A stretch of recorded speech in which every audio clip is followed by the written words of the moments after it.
పదన్నా వెనక్కి పదన్నా. అట్లా పట్టుకున్నా అట్లా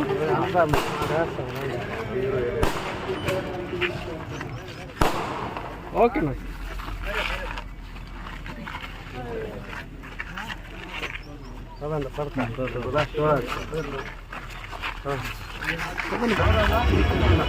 ఎంపీపీ గారు ఇంకా మండల నాయకులు అందరికీ కూడా ఈ సభాస్థలికి రావాల్సిందిగా, ఈ కార్యక్రమాన్ని ప్రారంభించేదానికి రావాల్సిందిగా కోరుతున్నాం.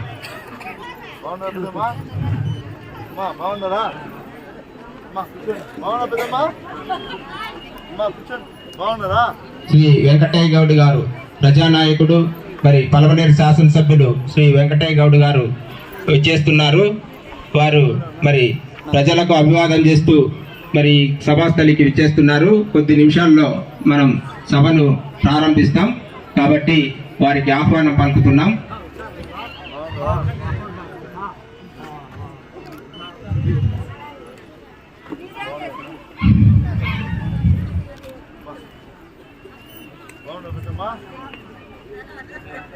మండల ప్రజా పరిషత్ అధికార యంత్రాంగం తరఫున మరి ప్రియతమ శాసనసభ్యుల వారికి స్వాగతం సార్.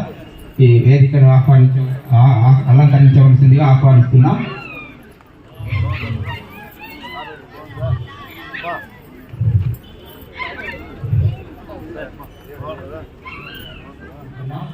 వేదికను ఆశీనులు కావాల్సిందిగా కోరుతున్నాం. తర్వాత గౌరవ జడ్పీటీసీ గారిని వేదిక మీద రావాల్సిందిగా కోరుతున్నాం.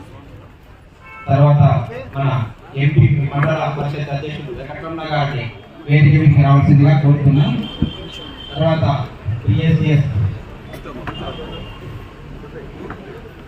హేమంత్ కుమార్ రెడ్డి సభ్యులు, సర్పంచులు కూడా వేదిక మీదకి రావాల్సిందిగా కోరుతున్నాం. ఎంపీటీసీ సభ్యులు, సర్పంచులు అందరూ వేదిక మీదకి రావాల్సిందిగా కోరుతున్నాం. దయచేసి ఈ కుడిపక్క ఎడపక్క ఎవరు ఉండకుండా కుమార్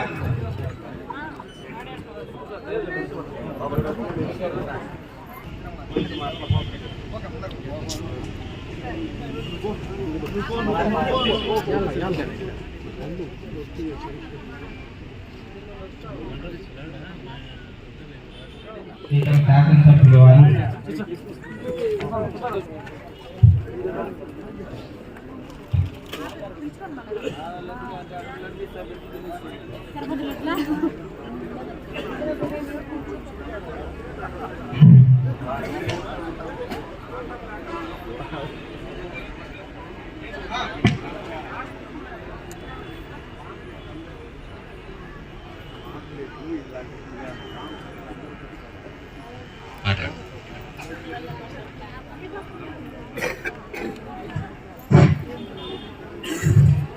ఆంధ్రప్రదేశ్ ప్రభుత్వం ఎంతో ప్రతిష్టాత్మకంగా మరి అధికారంలోకి వచ్చిన తర్వాత 5 సంవత్సరాల కాలంలో అనేక అభివృద్ధి సంక్షేమ కార్యక్రమాలు ప్రజల కోసం చేపట్టడం జరిగింది. అందులో భాగంగా మరి మన ప్రీతం ముఖ్యమంత్రి వైఎస్ జగన్మోహన్ రెడ్డి గారు మాట తప్పను మడం తిప్పననే శబ్దం మన ప్రజలకు వాగ్దానం చేసి, అందులో భాగంగా ఈరోజు వచ్చేసి వైఎస్ఆర్ పెన్షన్ కానుక ఈ కార్యక్రమాన్ని వచ్చేసి ఆంధ్రప్రదేశ్ ప్రభుత్వం పేద ప్రజల సంక్షేమం కోసం చేపట్టిన పథకం ఇది.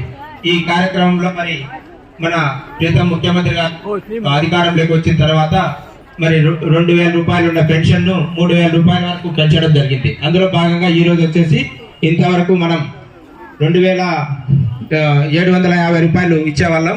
ఈ నెల నుంచి వచ్చేసి 2,250 రూపాయలు పెంపు చేసి 3,000 రూపాయలు మరి ప్రజలకు ఒక ఆర్థిక భరోసా, పేదవాడికి ఒక ఆర్థిక భరోసా కల్పించేదానికి మన ప్రీతం ముఖ్యమంత్రి గారు ఆయన ఎన్నికల వాగ్దానంలో భాగంగా మరి చేపట్టడం జరిగింది. ఈ కార్యక్రమానికి మరి ఈరోజు మన ప్రీతమ శాసనసభ్యులు శ్రీ వెంకటయ్య గౌడ్ గారు ఇచ్చేశారు. వారికి స్వాగతం పలుకుతున్నాం.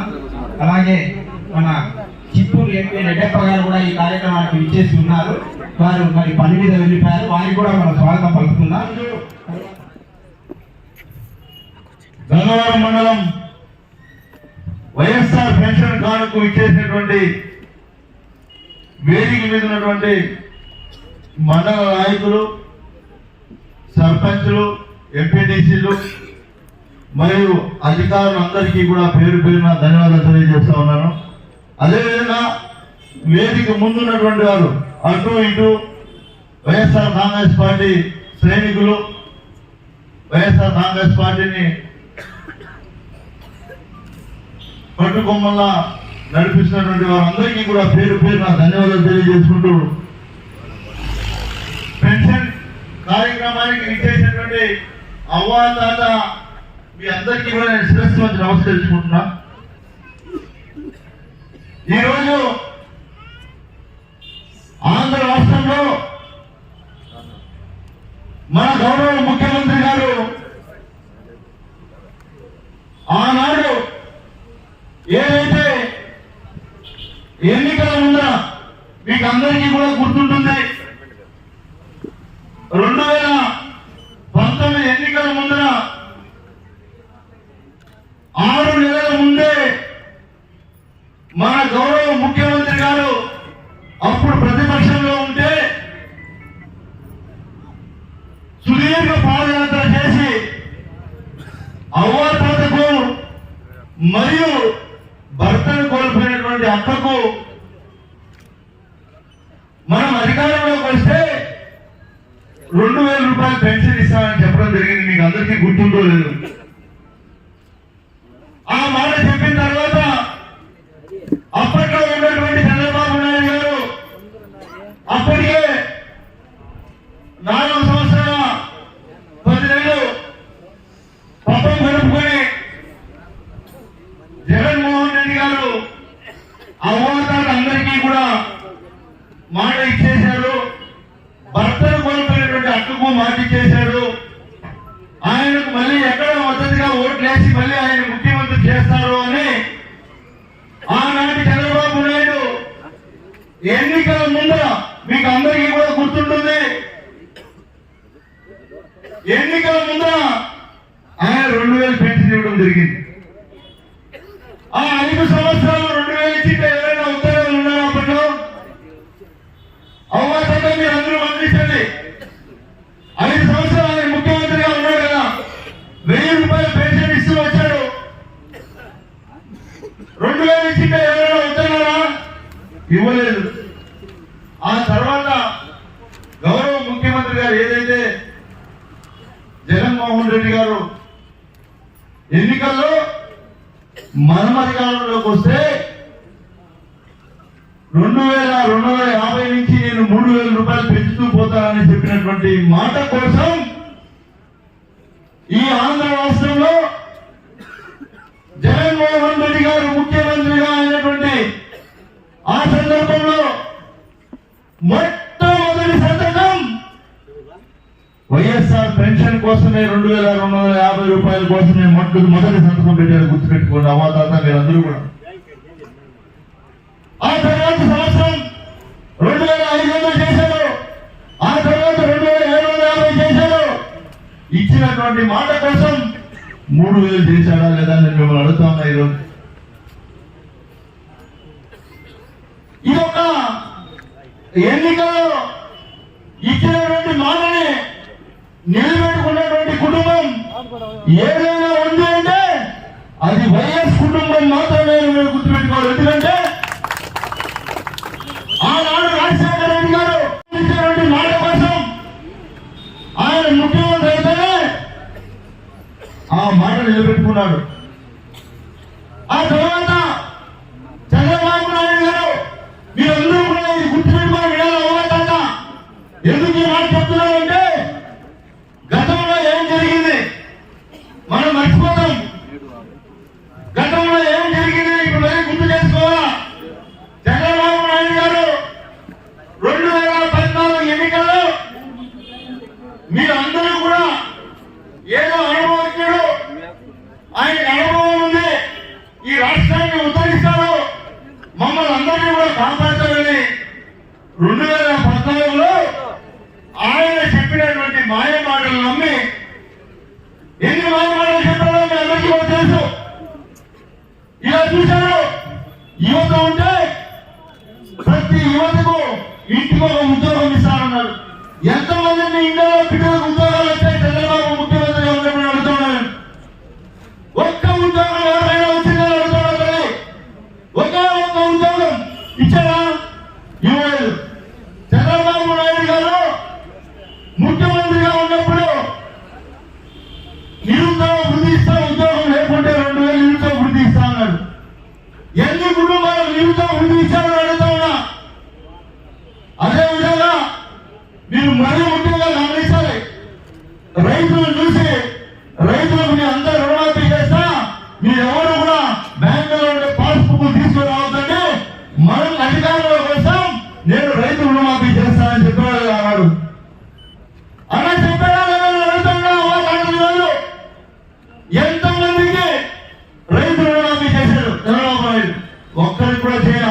కూడా మోసం చేశాడు. అదేవిధంగా ఇలా చూసి అవ్వతాత ఇలా ఉంటే అవ్వని మెల్ల చేయగలిగింది అంటే అవ్వని కుదువు పెట్టేశాను, బ్యాంకులో కుదువు పెట్టానంటే అవ్వ నువ్వు భయపడద్దు, నువ్వు కుదువు పెట్టినటువంటి బంగారాన్ని నీ బీరువాలో తెచ్చి పెడతానని చెప్పాడు చంద్రబాబు నాయుడు. గుర్తుందా నీకు? ఎంతో మందికి కుదువు పెట్టిన బంగారం నీ బీరువాలో తెచ్చి పెట్టాడు చంద్రబాబు నాయుడు. ఆయన చెప్పినటువంటి ప్రతి మాట అబద్ధం గుర్తుపెట్టుకోండి. ప్రతి ఒక్క మాట కూడా కేవలం ఎన్నికల కోసం ఓట్లు వేసుకొని గెలిచి ప్రజల్ని మోసం చేశాడు తప్ప ఒకే ఒక్క హామీ కూడా నెరవేర్చలేదు. గుర్తుకోలేదు మీ అందరికీ కూడా. ఇలా చెప్తూ పోతే 600 అబద్ధాలు హామీ ఇచ్చాడు, ఒక్క హామీ కూడా నెరవేర్చలేదు. ఈ రోజు ఆ హామీని ఆ మేనిఫెస్టో పెట్టినటువంటి వెబ్సైట్ కూడా డెలిట్ చేసేటువంటి ఘనత చంద్రబాబు నాయుడు గారు. గుర్తుపెట్టుకోండి. అలాంటి ఆయన ఈ రోజు ఈ 4 సంవత్సరాల 9 నెలలు గుర్తు కాలేదు. తెలుగుదేశం వాళ్ళకు కానీ చంద్రబాబు నాయుడు కానీ ఆంధ్ర రాష్ట్రంలో అవ్వతాత ఏమయ్యారు, రైతులు ఏమయ్యారు, యువత ఏమైందని ప్రజలు గుర్తు కాలేదు. హైదరాబాద్ లో ఉన్నాడు. ఎన్నికల సమయం వచ్చింది, ఇప్పుడు మళ్ళీ ఆంధ్రాలోకి వచ్చాడు. వచ్చి జగన్మోహన్ రెడ్డి ఏమీ చేయలేదు, జగన్మోహన్ రెడ్డి వల్ల ప్రజలకు ఏమి లబ్ధి కలగలేదు. మళ్ళీ మేము అధికారంలోకి వస్తే ఏదో ఒక స్వామి చెప్తాడు, బాబు షూరిటీ భవిష్యత్తుకి గ్యారెంటీ అంట.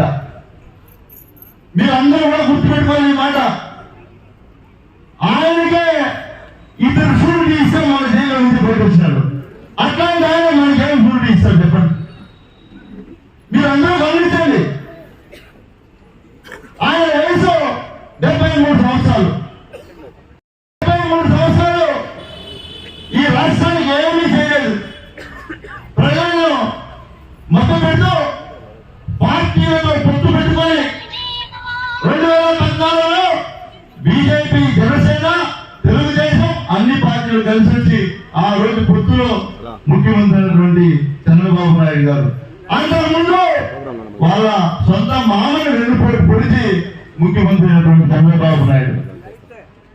జగన్మోహన్ రెడ్డి లాగా తండ్రి ఆశయాలను నెరవేర్చడానికి ఈ ఆంధ్ర రాష్ట్ర ప్రజల భాగోళం కోసం ఆయన రాజకీయాలకు రాలేదు.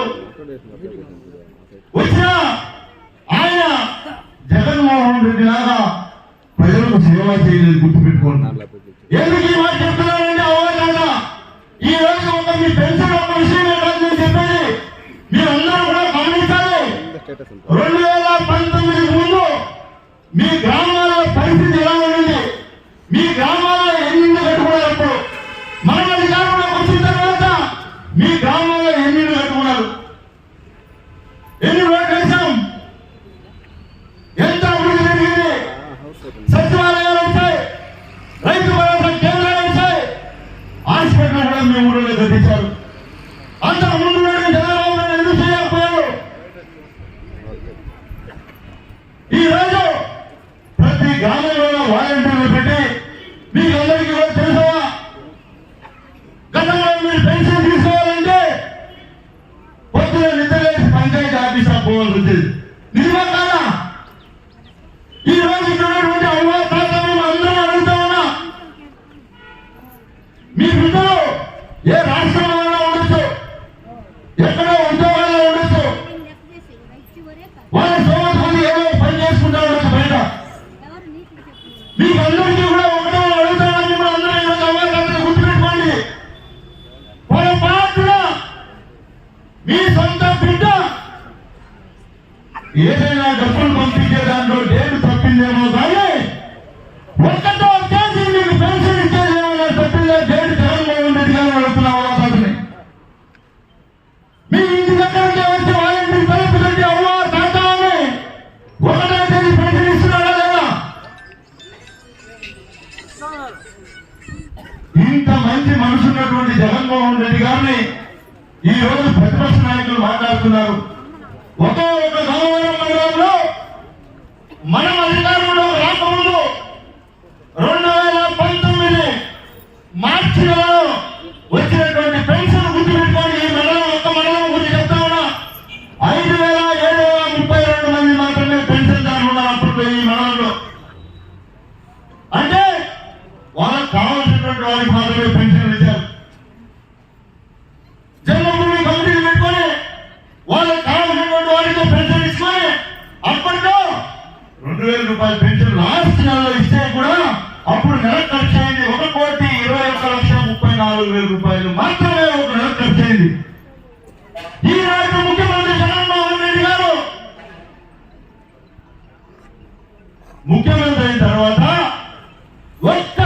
ఒక గంగవరం మండలంలో 8,340 మంది పెన్షన్దారులు ఉన్నారు. అంటే దాదాపు 2,300 పైసలకు పెన్షన్దారులు పెరిగారు. ఎలా పెరిగారు?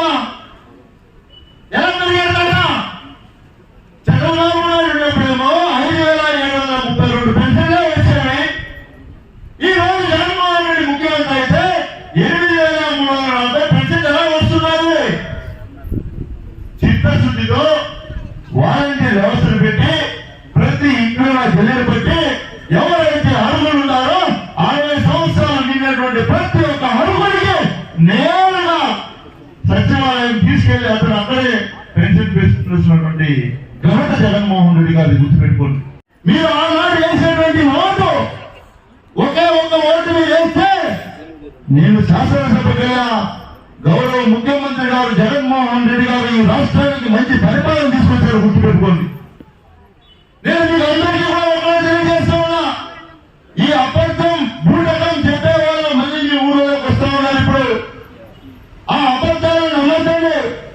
ఎందుకు మళ్ళీ మళ్ళీ చెప్తున్నారంటే వాళ్ళు ఒక అబద్ధాన్ని 100 సార్లు చెప్తే ప్రజలు నమ్మి నిజమనుకుంటారనే ఆలోచనతో ఉన్నారు తెలుగుదేశం నాయకులు. ఇంకా కూడా ఒకే అబద్ధాన్ని 100 సార్లు చెప్తారు.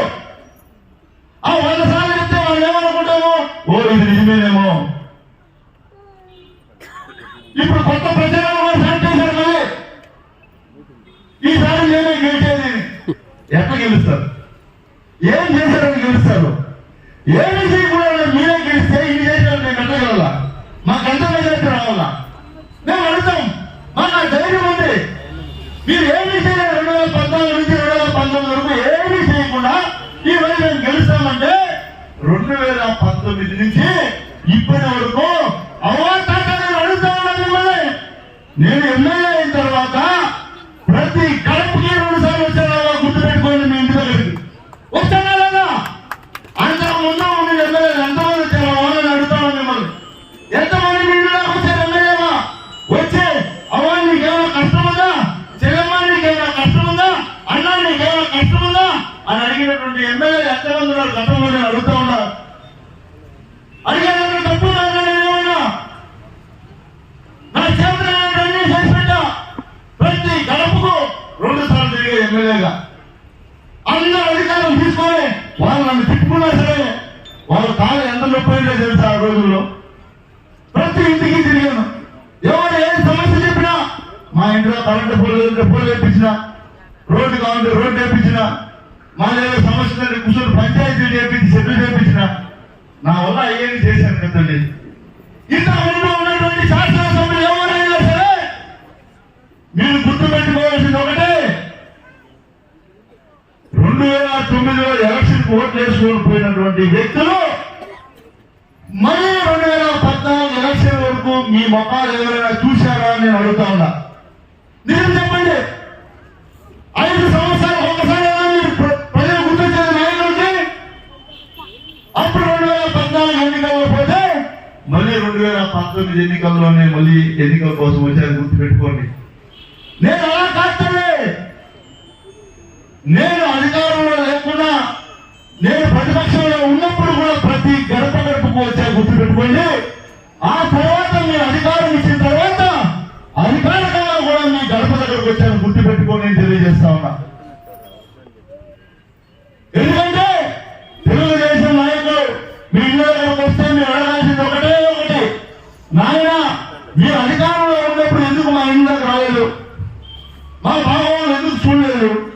జగన్మోహన్ రెడ్డి గారు మా బాగోగులు చూస్తున్నారు, మా భవిష్యత్తును నాశనం చేయకండి నాయన అని చెప్తే చాలా బాగుంటుందని కూడా మీకు తెలియజేస్తా ఉన్నా. కొత్తగా ఈ మధ్య బయట నుంచి జనాలు పంపించారు. ఇదందరూ మీరు ముఖ్యంగా మా సర్పంచ్ ఎంపీటీసీలు కొంచెం రీసెర్చ్ కావాలి అందరూ మీద. ఎందుకంటే సర్పంచులకి ఎంపీటీసీలకి ముఖ్య నాయకులకి అందరికీ కూడా చెప్తామన్నా, తప్పుడు ప్రచారాలు మొదలుపెట్టారు. తెలుగుదేశం వాళ్ళ గ్రామాల్లో బయట నుంచి జనాలు తెప్పించుకున్నారు. వచ్చి ఆ ఊళ్ళో వాడే మాట్లాడుకుంటూ ఉంటాడు. ఈసారి ఖచ్చితంగా తెలుగుదేశం గ్యారెంటీ వచ్చేస్తుంది. మా చంద్రబాబు నాయుడు ముఖ్యమంత్రి అయిపోతాడు అబ్బా అని చెప్తా ఉంటాడు. అంటే వాళ్ళు మాట్లాడుకోవడం చూసి పక్కన కూడా ఓటేస్తాడేమో అనే ఒక స్ట్రాటజీ దీన్ని మౌత్ పబ్లిసిటీ అంటారు దీన్ని. ఇది స్టార్ట్ చేశారు ఇప్పుడు. అంటే అవ్వాతాతని, రైతుల్ని, చదువుకునే పిల్లల్ని అందరినీ కూడా ఈసారి బలి తీసుకుంటారు చంద్రబాబు నాయుడు వస్తే. గుర్తుపెట్టుకోండి, ఇది మాత్రం మీరు గుర్తుపెట్టుకోవాలి. అదేవిధంగా ప్రతి ఒక్క సర్పంచ్కి, ఎంపీటీసీకి, ముఖ్య నాయకులకు, వైఎస్ఆర్ కాంగ్రెస్ పార్టీలో ఉన్నటువంటి ప్రతి ఒక్క జెండా మోసినటువంటి కార్యకర్తలకు తెలియజేస్తున్నా, ఈ రోజు నుంచి వాళ్ళు చెప్పే ప్రతి అబద్ధాన్ని తిప్పిపట్టాలి. గుర్తుపెట్టుకోండి, ప్రజల్లో అబద్ధాలు చెప్తున్నారు, మీరు నోరు తెరకుంటే అది నిజమని నమ్ముతారు ప్రజలు. గుర్తుపెట్టుకోవడం కూడా మీకు తెలియజేస్తా ఉన్నారు వైఎస్ఆర్ కాంగ్రెస్ పార్టీ నాయకులకు. ఎక్కడికక్కడ వాళ్ళు ఏం మాట్లాడితే అది నిజమా కాదో పరిశీలన చేసి అబద్ధం మాట్లాడితే అక్కడికక్కడే ప్రజలు తెలిసే విధంగా మీరు మాట్లాడాలని కూడా మీకు తెలియజేసుకుంటూ ఈ అవకాశం కల్పించిన మీ అందరికీ కూడా నేను ప్రత్యేకంగా ధన్యవాదాలు తెలియజేసుకుంటూ అవ్వాతంగా మీరు మళ్ళీ కూడా నన్ను ఆశీర్వదించాలని కూడా సరస్వతి కోరుకుంటూ సమర్పించుకుంటాను.